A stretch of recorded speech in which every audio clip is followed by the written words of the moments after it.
Typing coaching centre में विजय का पहला दिन था। वो अपनी सीट पर बैठा टाइप सीखने के लिए नियमावली पुस्तिका पढ़ रहा था। तभी उसकी निगाह अपने केबिन के गेट की तरफ गई। कजरारे ननों वाली एक सांवली लड़की उसकी केबिन में आ रही थी। लड़की उसकी बगल वाली सीट पर आकर बैठ गई, टाइपराइटर को ठीक किया और टाइप करने में मशगूल हो गई। विजय का मन टाइप करने में नहीं लगा। वो किसी भी हालत में लड़की से बातें करना चाह रहा था। वो टाइपराइटर पर कागज लगाकर बैठ गया और लड़की को देखने लगा। लड़की की अंगुलियां टाइपराइटर के कीबोर्ड पर ऐसे पड़ रही थी जैसे हारमोनियम बजा रही हो। क्या देख रहे हो? थोड़ी देर बाद लड़की गुस्से से बोली, आपको टाइप करते हुए देख रहा हूँ। यहाँ क्या करने आए हो? टाइप सीखने। ऐसे सीखोगे? लड़की के स्वर में तल्खी बरकरार थी। मेरा आज पहला दिन है, इसलिए मेरी समझ में कुछ नहीं आ रहा है। आप टाइप कर रही थी तो मैं देखने लगा कि आपकी अंगुलियां कैसे पड़ती हैं कीबोर्ड पर। आपको टाइप करते देखकर लगा मैं भी सीख जाऊंगा।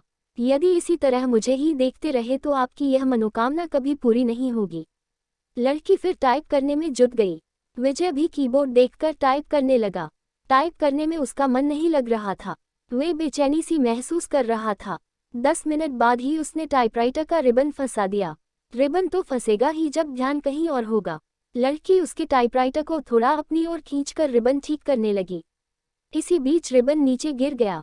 वो उसे उठाने के लिए झुकी तो उसके गले से चुन्नी गिर गई। रिबन उठाने के लिए विजय भी झुका था।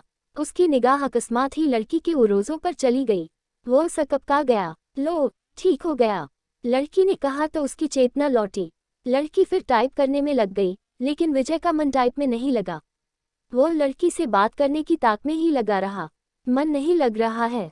अचानक लड़की ने उससे पूछा तो बांछें खिल गईं। लगता है कि सीख भी नहीं पाऊंगा। आसार तो कुछ ऐसे ही दिखते हैं।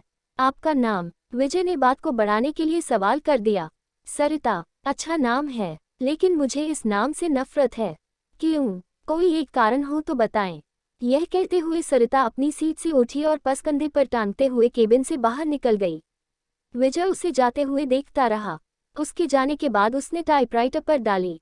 टाइपराइटर उसे उदास लगा और दुनिया बदल गई। इसी दिन से विजय हवा में उड़ने लगा। रातों को छत पर घूमने लगा, तारे गिनता और उनसे बातें करता। चांदनी रात में बैठकर कविताएं लिखता। गर्मी की धूप उसे गुनगुनी लगने लगी। दुनिया गुलाबी हो गई तो जिंदगी गुलाब का फूल। आंखों से नींद गायब हो गई। वो ख्यालों ही ख्यालों में पैदल ही कई कई किलोमीटर घूम आता। अपनी इस स्थिति के बारे में उसने अपने एक दोस्त को बताया तो उसने कहा, गुरु तुम्हें प्यार हो गया है। दोस्त की बात सुनकर उसे अच्छा लगा। अगले दिन विजय ने सरिता से कहा कि आप पर एक कविता लिखी है, चाहता हूं कि आप इसे पढ़ें। यह भी खूब रही। जान न पहचान, तू मेरा मेहमान। कितना जानते हैं आप मुझे? जो भी जानता हूं उसी आधार पर लिखा हूं। सरिता उसकी लिखी कविता पढ़ने लगी। सरिता। तल तल करके बहने वाली जलधारा, लोगों की प्यास बुझाती, किसानों के खेतों को सींचती। राह में आती है बहुत बाधा, फिर भी मिलती है सागर से। उसके प्रेम में सागर साहिल पर पटकता है सिर। उनके प्रेम की प्रगाढ़ता का प्रमाण पूर्णमासी की रात में उठने वाला ज्वार भाटा। सरिता है तो सागर है। सरिता के बिना रेगिस्तान हो जाएगा सागर। सागर के प्रेम में सरिता लांघती है पहाड़ पठार और मानव निर्मित बाधाओं को। कविता के नीचे उसने विजय की जगह सागर लिखा था। सरिता ने उसे देखा और कागज विजय की तरफ बढ़ा दिया। विजय ने कहा कि मैं चाहता हूं कि आप इसे टाइप कर दें। इसे छपने के लिए भेजना है। सरिता कुछ नहीं बोली, कागज को सामने रखकर टाइप करने लगी। विजय उसे देखता रहा। इस बात का आभास सरिता को भी था कि विजय उसे ही देख रहा है, लेकिन उसने कोई विरोध करने के बजाय पूछा कि आप कवि हैं? बनने की कोशिश कर रहा हूँ। कवि भगोड़े होते हैं, सरिता ने उसकी ओर देखते हुए कहा। उसकी इस टिप्पणी से विजय सकपका गया। कवि अपने सुख के लिए कविता रचता है। रचते समय वह कविता के बारे में सोचता है, उसके बाद वह कविता को उसके हाल पर छोड़ देता है। कविता जब संकट में होती है तो कवि कविता के पक्ष में खड़ा नहीं होता। यह आप कैसे कह सकती हैं? मैं समझती हूँ कि आदमी की जिंदगी भी एक कविता है। मेरी जिंदगी एक कविता है। मेरी जिंदगी मुझे अच्छी नहीं लगती, इसलिए कविता भी मुझे अच्छी नहीं लगती। अरे वाह, आप तो कवि हैं। अभी आपने जो कहा वह तो कविता है। कविता नहीं, कविता का प्रलाप है, उसकी वेदना, जो उस कवि के कारण उपजी है जिसने मेरी जिंदगी की रचना की। इतना कहकर सरिता केबिन से बाहर चली गई। कैसी है यह? विजय ने सरिता के टाइपराइटर को देखा। लगा जैसे टाइपराइटर किसी शोक गीत की रचना में मशगूल है।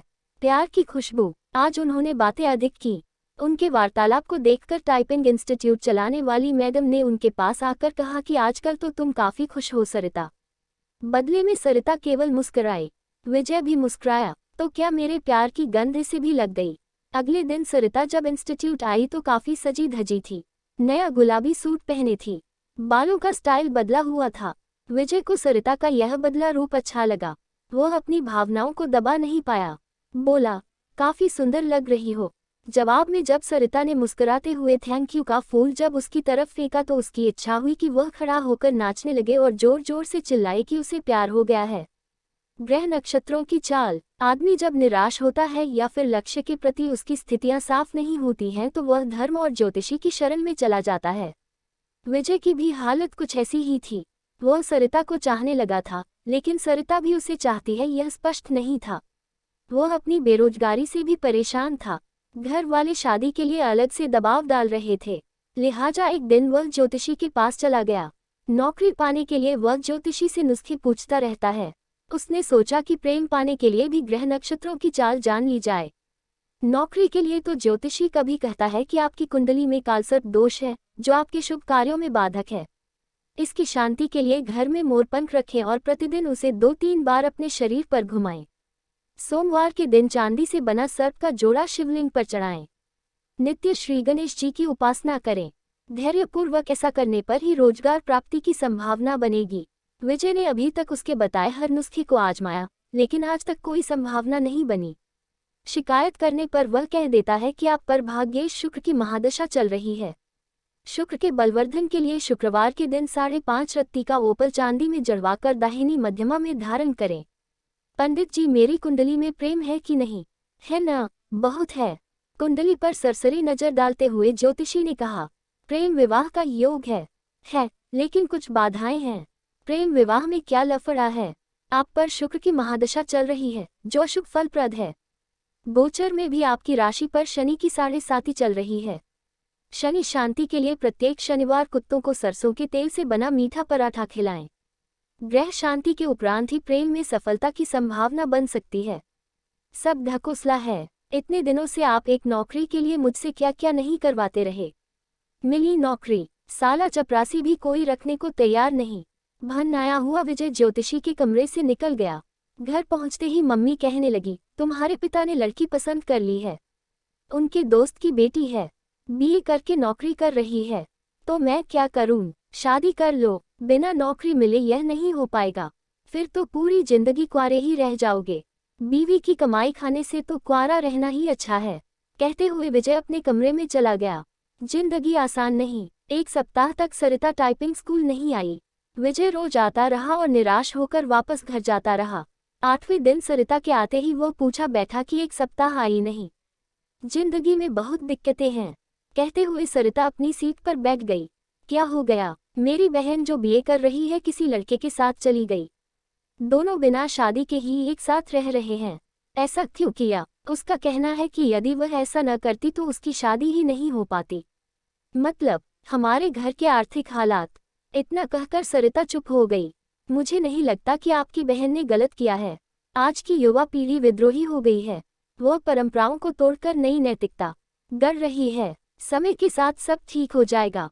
पर माँ तो नहीं समझती। हाँ, उनके लिए समझना थोड़ा मुश्किल है, लेकिन आजकल सब चलता है। हमारा समाज बदल रहा है। बिना शादी के एक साथ रहना पश्चिमी परंपरा है, लेकिन अब ऐसा हमारे यहाँ भी होने लगा है। हाँ, बैठकर सपनों के राजकुमार का इंतजार करने से तो बेहतर ही है न कि जो हाथ थाम ले उसके साथ चल दिया जाए।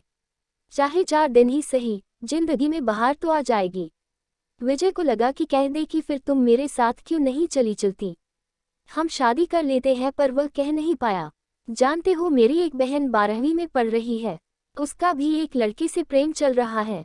वे दोनों एक दूसरे से शादी करने को तैयार हैं। अगले साल बालिग होते ही शादी कर लेंगे। विजय के मन में आया कि कह दे कि अच्छा ही है। वो अपने आप वर्क खोज ले तो तुम्हें परेशानी नहीं होगी। वैसे भी 5,000 रुपये की नौकरी में तुम कौन सा राजकुमार उन्हें दे दोगी। अच्छा है कि वह अपने प्रेमियों के साथ भाग जाएं। आगे की कहानी के लिए चैनल को सब्सक्राइब करें। जय हिंद।